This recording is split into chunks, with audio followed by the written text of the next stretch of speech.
Hi folks, today I'm going to give you a bit of a rundown on the Tsunami Lab. After you read the quick introduction here, it asks you to assume that the tsunami in question is traveling at 1,000 kilometers per hour and asks you to calculate the distance the tsunami will travel in a multitude of hours. This is relatively easy, it's just quick multiplication. So if it travels 1,000 kilometers per hour for an hour, it's going to go 1,000 kilometers.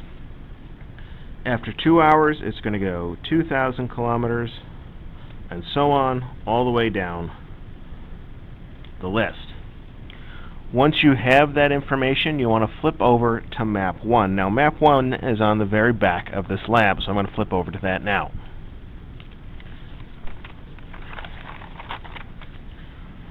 On Map 1, it wants you to create circles using the scale to identify how far the tsunami will have traveled in the amount of time outlined on the front page.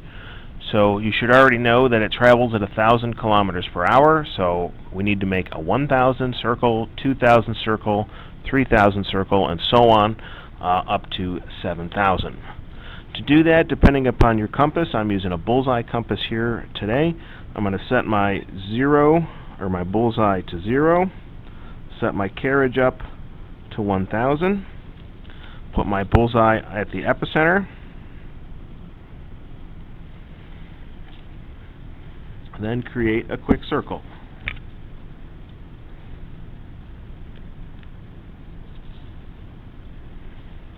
Do the same thing. That's not perfect, but that's life. I'm going to do the same thing for 2,000 kilometers.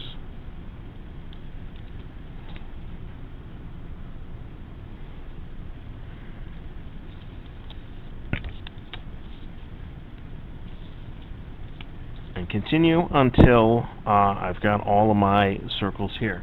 Now, another question comes up later in the lab, asks you how long it took for the wave to get to certain countries. So, for example, India here is on the very edge of the 2-hour circle. So it would take about 2 hours for the wave to get to India. Sri Lanka is somewhere in between 1 and 2 hours, so you could say 1 hour, 45 minutes, or so on, for the wave to get to Sri Lanka. And then you'll have to figure out how long it took to get to places like Somalia, Myanmar, Thailand, and so on. So that's relatively straightforward once you have all of your circles on there.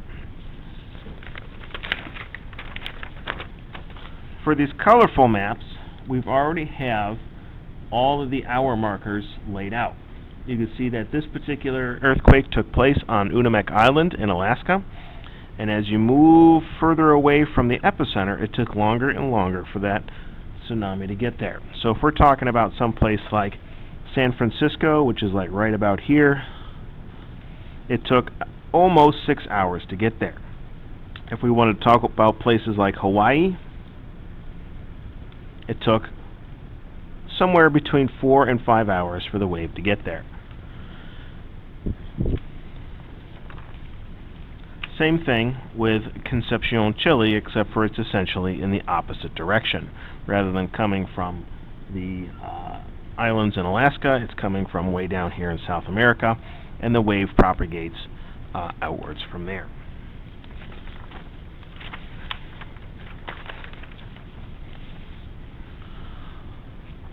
Here it's asking you to determine the distance between these two locations. The best way to do this is to type right into Google distance between Tsunami Island, Alaska, and the nation of Fiji, and it'll pop the number right up for you.